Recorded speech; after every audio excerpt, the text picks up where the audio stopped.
भाव नहीं कहूंगी। आगे का भविष्य आपका उज्जवल और सावधान रहिए। तो अब मैं मम्मी पापा को बताऊं, मुझे तो पता भी नहीं था शायद नशा छुड़वा सकते हैं, ये नशा मत कीजिए, उनसे धीरे धीरे बोल के कह सकते हैं कि एक ही बार में नशा नहीं छूटता है। Good, very good. ठीक है, बैठ जाइए। जब कोई भी व्यक्ति नशा ज्यादा करता है, जैसे आपके फादर हैं या आपके बड़े भाई जो भी हैं, आपका दादा है जैसे घर पे, तो आप क्या कहेंगे, जिम्मेदारियों का एहसास है। अगर कोई भी बच्चा, जैसे अभी आप बच्चे क्या है, किसी के साथ नशे की लत में पड़ जाते हैं, तो आपके सामने जो आपकी बहन है या आपकी माँ है, वो आपको बेटा नशा मत कीजिए, अभी तो आपके पास पढ़ने की उम्र है। अब ये होता ना, जैसे हमारे माता पिता हैं, उनके जमाने में इतनी पढ़ाई का वो नहीं था, रहा भी होगा तो तब के लोग क्या थे, बहुत गरीब होते थे, पुअर होते थे, गरीब समझते हैं ना, बहुत गरीब होते थे। ज्यादा से ज्यादा 5 पास 10 पास ऐसे करते थे। बहुत कम लोग ऐसे होंगे जिन्होंने इंटर पास किया होगा। किया है किसी के दादा दादी, जैसे आपके मम्मी पापा तो ठीक ही होंगे, पर लेकिन जैसे आपके दादा दादी हैं, उन्होंने किया है इंटर पास, मतलब 12 पास किया है। क्यों? क्या था उस जमाने में, तो इतना पैसा नहीं था, गरीब लोग थे वो, फिर पढ़ाई के और इतने आकर्षित नहीं थे वो लोग, मतलब शिक्षा का कोई अभाव नहीं कहूँगी, वो शिक्षा को समझ नहीं पाते थे। तो आपके जो मम्मी पापा हैं, वो अब क्या कर रहे हैं, चाहे मजदूरी भी कर रहे हैं, तो लेकिन आप लोगों को क्या कर रहे हैं, शिक्षा की ओर भेज रहे हैं कि आप जितने शिक्षित होंगे, आगे का भविष्य आपका उज्जवल भविष्य बन जाएगा। ठीक है, और कोई वैसा किसी का जो समझ में आए, वो जो भी शंका है वो पूछ लीजिए, जिसको आपको समझ नहीं आता है। कोई भी क्वेरी हो। विधि का मतलब लिख दिया आपने, क्या होता है विधि का मतलब, कानून होता है। विधि कीजिए और ब्रैकेट में कानून लिख दीजिए। ठीक है, दूसरा, यहाँ पर आप लोग सोच रहे होंगे डिजिटल अरेस्ट लिखा है, मैंने सी बॉक्स लिखा है। वैसे तो ये विषय अभी नहीं है, छोटा छोटा बताती हूँ आप लोगों को इसके बारे में। जैसे यहाँ पे लिखा है ना सी बॉक्स, ये है महिलाओं के साथ कार्यस्थल पर शोषण या उत्पीड़न। ठीक है, तो जैसे आप बालिकाएं भी यहाँ पर है, क्या होता है इसमें, अगर किसी भी बालिका के साथ कोई भी अनैतिक व्यवहार किया जाता है, अनैतिक व्यवहार समझते हैं, कहीं पर भी आपके साथ छेड़खानी होती है या कुछ दृष्टि से देखा जाता है, तो आप लोग अगर बता नहीं पाते हैं बालिकाएं, तो आप क्या करेंगे, सीधे सी बॉक्स के तहत अपनी एप्लीकेशन डाल सकते हैं। ठीक है, और एप्लीकेशन डालने के बाद यह जाएगा हमारे सीधे कार्यक्रम। ठीक है, इसमें आप अपने मन की बात बता सकते हैं कि क्या है, हमारे साथ क्या हुआ या क्या क्या घटनाएं हुई, ये सब चीजें बता सकते हैं। दूसरा, जैसे डिजिटल अरेस्ट, डिजिटल अरेस्ट का मतलब होता है, लिख दीजिए, डिजिटल का मतलब होता है ऑनलाइन, ऑनलाइन डिजिटल। ठीक है, सभी लोग बोल रहे हैं ना डिजिटल लाइफ हो गई, ठीक है ना, सबका जीवन क्या हो गया है, ऑनलाइन हो गया है। अरेस्ट को क्या बोलते हैं हिंदी में, बोल रहे हैं ना, अरेस्ट, डिजिटल अरेस्ट हो गया, डिजिटल को ऑनलाइन और अरेस्ट को गिरफ्तार। पीछे ध्यान दो बेटा।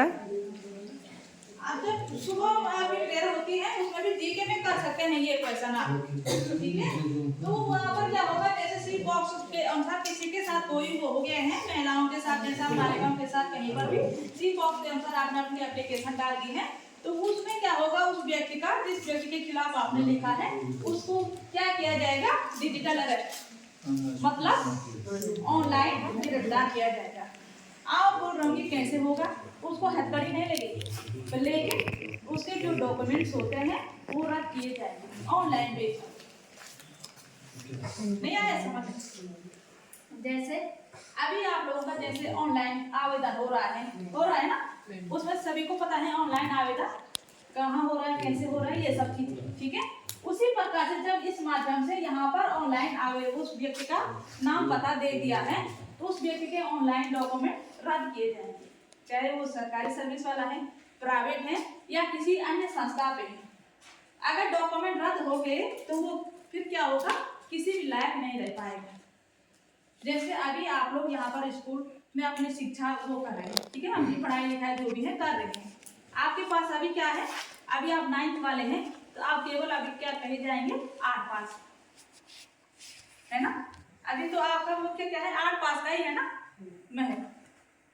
तो अगर आपकी 8 की जो मार्कशीट होती है वो रद्द कर देंगे तो आप फिर क्या होंगे, अनपढ़ बन जाएंगे। पहले आपको आता तो सब कुछ है पर आपके पास सर्टिफिकेट नहीं है, ये होता है, मतलब वो रद्द हो गया है। इसी प्रकार से उस व्यक्ति का क्या किया जाएगा, डिजिटल अरेस्ट, उसका मतलब ऑनलाइन जो डॉक्यूमेंट्स होते हैं वो रद्द किए गए हैं, ठीक है। तो वो मतलब चाहे सरकारी पे है सस्पेंड चला जाएगा या अन्य, अगर वो कुछ क्वेरी कर सकते हैं उसमें कि मेरे खिलाफ ये गलत चीज़ें हैं और मैं ऐसे कुछ भी नहीं किया मैंने, तो तब जाके छूट सकते हैं उसके डॉक्यूमेंट। पर ये भी है अगर डॉक्यूमेंट रद्द हो जाते हैं तो फिर कोई महत्व नहीं है। अगर आपको कुछ पूछना है तो पूछिए, फिर जो समझ में नहीं आया आगे कभी। ये है तुरंत मेरे से बात करो, चाहिए ना पैसे दो। बहुत सारी चीज़ें हैं पता करने वाली। सारी चीज़ें हैं इसमें। 2 दिन बाद में फोन आ रही थी, हमें पुलिस वाले बन आते रहते काफी। हाँ अभी शरणा के नहीं जाता कोई बच्चा है ना। शरणा में तो आप जानते होंगे वहाँ पर वो मैडम है, क्या बोलते हैं, आशा कार्यकर्ता जी हैं, है ना। उनके साथ कितनी बड़ी घटना हो गई थी, पता है आप लोगों को। परसों वो मैडम कैसे रो रही थी वहाँ पे कि मैडम मुझे तो पता भी नहीं था साइबर के बारे में, मैं तो आज ही सुन रही हूँ। क्योंकि आगे भी बात है, क्योंकि मैं जब भी वहाँ पे गई शरणा में गई हूँ विजिट के लिए, तो वो मैडम मिली भी नहीं मुझे।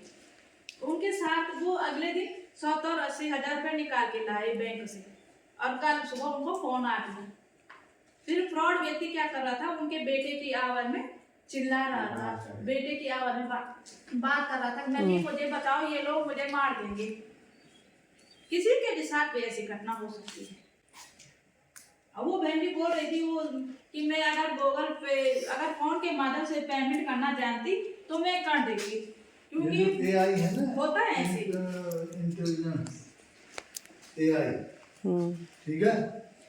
तो उस आर्टिफिशियल इंटेलिजेंस उसी में ये आवाज जो आती है ना दूसरे की आवाज, माने सेम मेरे बच्चे की जैसी आवाज, सेम आवाज आएगी इसमें। ऐसे पता भी क्या चलना है। बच्चे गेम खेलते हैं आजकल तो सभी बच्चे क्या कर रहे हैं, आप लोग भी करते हैं, वो क्रिकेट वाला लगा रहे हैं फोन के माध्यम से, ये भी मत कीजिए। इसलिए फोन पे हाँ, कुछ जितना जानते हैं उतना ही, उससे ज्यादा नहीं करना चाहिए। छेड़छाड़ बिना किसी बड़े व्यक्ति के, बड़े जानकार व्यक्ति के उसको छेड़छाड़ नहीं करनी चाहिए। उस पर भी बात मत कीजिए, समझ जाइए कि ये अनसेफ नंबर है, उस कॉल को रिसीव क्यों करना है, काट दीजिए फोन। कम से कम अननोन व्यक्ति की अगर व्हाट्सएप कॉल बिल्कुल नहीं, वीडियो कॉल आती है तो उसको रिसीव मत करो, अननोन की, ठीक है। क्योंकि वो जो साइबर क्राइम करते हैं वो वीडियो कॉल या वीडियो ये क्या बोलते हैं व्हाट्सएप कॉल ही करते हैं। कुछ टाइम पे फेसबुक में वीडियो कॉल आ रही थी। व्हाट्सएप कॉल जो है व्हाट्सएप कॉल पकड़ में नहीं आती है, ठीक है। तो जो साइबर क्राइम करते हैं जो, वो हमेशा व्हाट्सएप कॉल करते हैं। तो अगर अननोन नंबर है आपके मोबाइल में सेव नहीं है, उसको कभी भी रिसीव मत करिए, ठीक है। उस नंबर को अगर अननोन नंबर से आपको व्हाट्सएप कॉल या वीडियो कॉल आती है तो उसको रिसीव मत करिए, क्योंकि अगर उसको रिसीव करते ही आपका सारा डेटा उसके पास पहुंच जाएगा, समझ रहे हैं। तो ये है बहुत सारी चीजें, बहुत चीजें हैं। अगर नहीं भी समझ में आ रहा है, जब मम्मी पापा का फोन आप इस्तेमाल कर रहे हैं उस पर ये सब डाउनलोड कीजिए, इसके बारे में पूरा आ जाएगा आपको, आप पढ़ भी सकते हैं, देख सकते हैं इससे कितने लोगों का लाभ हुआ है और इसमें क्या क्या चीजें हैं, बहुत कुछ है इसके अंदर जो हम की बता भी नहीं पाते हैं, क्योंकि हमें भी होमवर्क करके आना पड़ता है। सही बात है, डिजिटल में सबको सब जानकारी नहीं हो सकती ना पता करने। अभी अनेक चीजें ऐसी होगी इसके भी जो कि मैंने आपके साथ शेयर नहीं की, कुछ चीजें मुझे भी नहीं होगी यार। सभी बच्चों का भी धन्यवाद और यहाँ पर सब लोगों का भी धन्यवाद। आप लोगों ने मुझे